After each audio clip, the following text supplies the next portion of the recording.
Hi guys, how's it going? And welcome back to our garden. So today I wanted to continue with our kind of garden upgrade projects that we're doing. So a few weeks ago I did a video actually where I basically highlighted all the things that we wanted to change in the garden. So either plants that we wanted to move, put in, things that we wanted to actually add to the garden, take out, that sort of thing.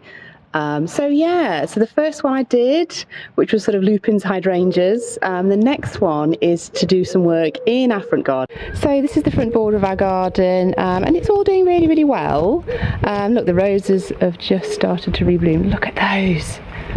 They look amazing. They're so beautiful. So this is their second flush. I had to actually defoliate them completely because they had black spot, but they've come back absolutely beautifully for another flush. So I sort of had a look around the border, and there was one thing that I thought I wanted to change really. So earlier on, maybe a few weeks ago, we put in this eucalyptus tree. So this is quite a small one, so it's only going to get up to about 4 meters. Azura gunny, I think it's called. Just to add some sort of height in the front border here, so a bit of a sort of tall structure. But then I've sort of noticed now that actually this Verbena, it's just kind of competing, this Verbena Bonariensis. I got it right. I struggle so much to say that word, Bonariensis, there we go. So I've got two here, one and one, and they're very, very beautiful. These beautiful purple flowers attract the butterflies and bees like crazy.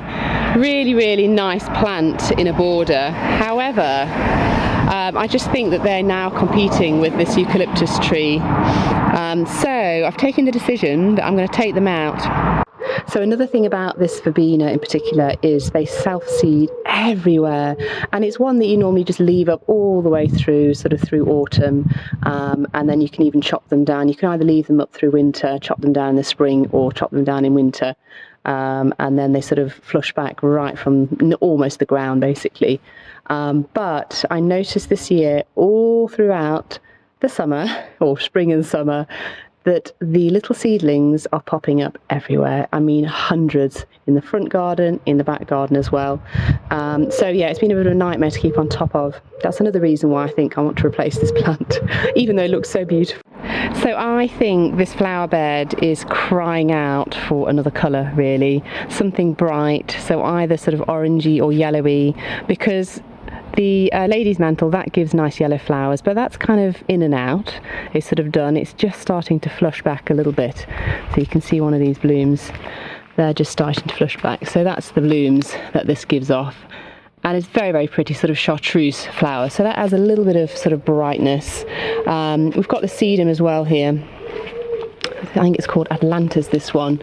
So this one throughout the summer as well gives off these yellow flowers.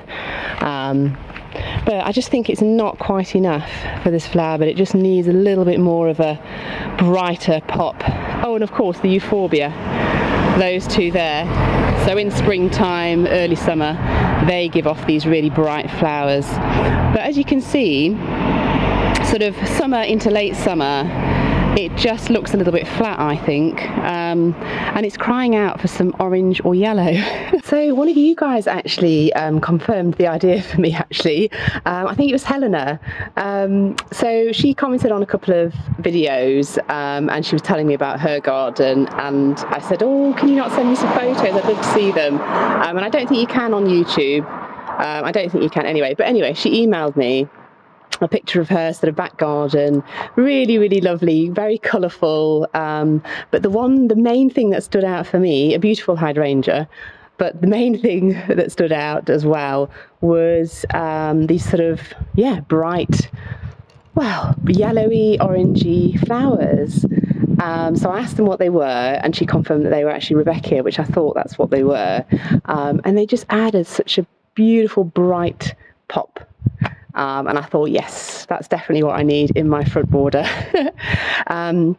So I've actually got a couple of Rudbeckias in the allotment, which I planted this year just to use as cut flowers. So what I think I'm going to do is actually dig those up and bring them back to the house and plant them in the front border. So if you can just imagine, we're going to take these two Verbenas out. We might reuse them somewhere else, maybe up at the allotment, and then we're going to have some nice sort of yellowy, very dark yellowy, sort of light orangey flowers here. And I think that's just going to, yeah, just add that pop of colour at this time of year where nothing else seems to be popping with that bright colour. So guys, we're just going to head up to the allotment quickly. I'm going to go and dig those two Rudbeckias up, bring them home, and then we'll get them planted here. So we're just going to take a trip up. We're just walking up to the allotment, so it's actually just up the road, it's not far. So we're just going to quickly nip up. So, gosh, I don't know if you guys are in the UK as well, but we've been having some really, really hot weather, so heat wave weather. 25 degrees, let's say, which is heat wave in the UK. But it's supposed to continue all throughout this week into the weekend. So Saturday's going to be, I think it said 31 degrees C. So yeah, really, really hot for us, really. So I did actually water at the allotment. I've not done that sort of so far this week, really. But I did feel like I needed to go and water up at the allotment yesterday, so I gave everything a good drink. I need to do the same at home actually with the gardens, because we've got no rain forecast, gosh, till the end of this week I think, and I don't know about next week, I've not looked. But anyway, let's pop up to the allotment and yeah, I'll show you the plants once we get up there. How about that? Just on the way to the allotment, I've just seen a garden with these, and I'm sure they are a type of Rudbeckia as well. But look how bright and cheerful they are at this time of year. Butterflies fluttering around. So yeah, really, really pretty. Alright guys, so we've just arrived at the allotment. So this is our sort of cut flower patch, or fruit tree and cut flower patch. And if I just squeeze through here, these are the Rudbeckia that I was talking about. So that one, and we've got another one over here which is getting a little bit shrouded by the cosmos. So I have been picking a little bit just for sort of cut flowers really to add into a bouquet. But look how bright these are. They're just so pretty. So they're kind of, yeah, light orangey actually. Very, very dark yellow but light orangey. So another name for Rudbeckia are Black-Eyed Susan, and that's because they have this sort of black centre. So normally black centre and then sort of other colours around the thing, around the side. So these are Rudbeckia Goldstrum. And they're quite a normal Rudbeckia actually, it's quite a common one that you can plant in the garden. But I think these are going to add that pop of colour that I need in the front border. So these will actually get quite tall, so they're new this year, so they're quite small, but they will sort of grow about 90 centimetres it said. So a good, what, metre and a half? No, nearly a metre. I can't do my maths. So yeah, so what I'm going to do is just dig these two up. So I might get some more to do in the cut flowers next year, but I'm going to dig these two up and then we'll take them back to the front garden and then get those planted.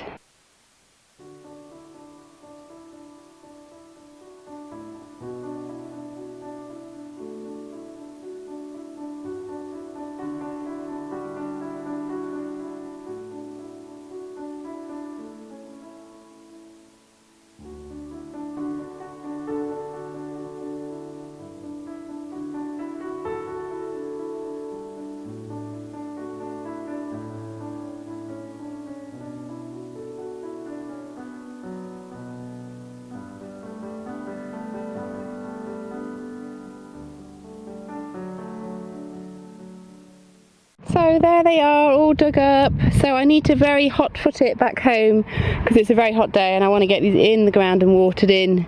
But yeah, let's take them back.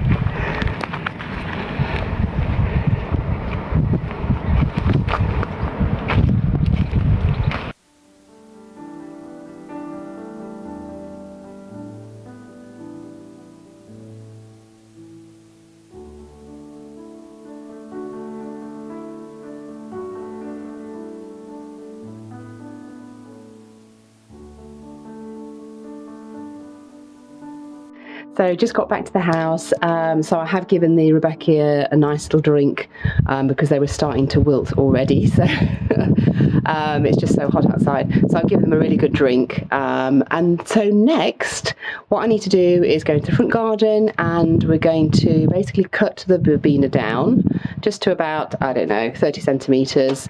So those won't go to waste, so I'll either put them somewhere else in another part of the garden, or I know my mum's crying out for them actually. She asked me for a couple a while ago, so I know she would really like them as well. So they might go to my mum's and they can self-seed in her garden. Right, so I'm going to go and just prune those back nearly all the way to the ground, and we'll take those verbena out and we'll plant the Rudbeckia, and then we'll take a look and see how it looks.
So those are gone in with the Rudbeckia.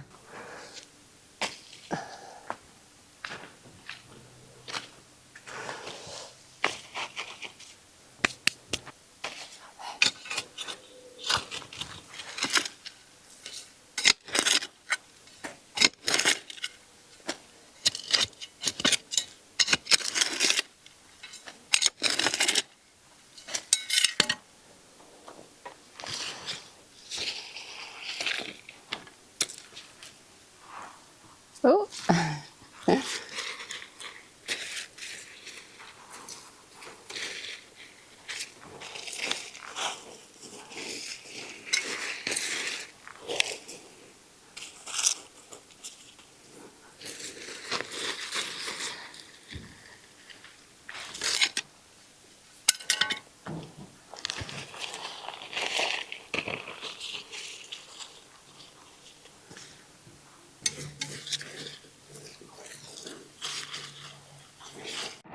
So here we go, guys. So I think you can spot them already.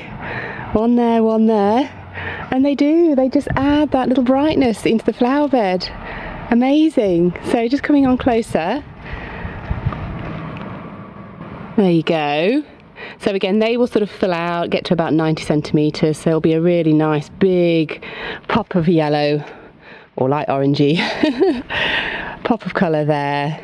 And it looks so much better without that sort of verbena there, and you can actually see the beautiful eucalyptus tree now, and that's its own thing, its own structure. We didn't need all the other verbena really tall structure around it. That's going to be really, really good for its own little tall structure. These will sort of fill in a little bit there, so they'll probably get to about that height. There's sort of we've got some shrubs behind, again they're going to grow and fill in as well. But yeah, I just think that adds just that brightness, that pop of colour that I need at this time of year. So sort of going from spring into early summer, the euphorbia, that'll be providing that sort of yellow colour. So those flowers are yellow. They'll be chopped back though once they're done. And then the lady's mantle will kick in with that sort of yellowy chartreusey flowers, and they'll be in and out through summer. The sedum again through basically summertime, they'll be sort of in and out with their yellow blooms. And then sort of summer, late summer, these will kick in and they'll sort of fill the area with that bright colour again. So yeah, it's worth thinking about if there's a particular colour that you like in your flower bed, just to make sure that you've got it all the way throughout the year. So I'm hoping with this now, I've got that sort of nice bright yellowy colour throughout the year. So spring going into summer, going into autumn. So yeah, really, really happy with that actually. And yeah, the verbena will live on.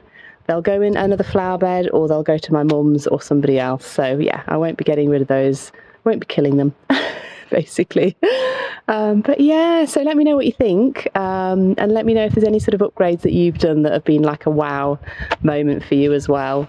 But yeah, all right guys, so that's going to be it for this video. So really happy with that little transformation. It's only like a teeny little thing, but it's just transformed it for me anyway. So yeah, through the next sort of few weeks, I'm just going to be working on more of those little upgrades that I mentioned in that upgrade video, just making a few changes here and there, and I'll take you along as well. All right, thanks very much for watching, and I'll see you in the next one. Bye.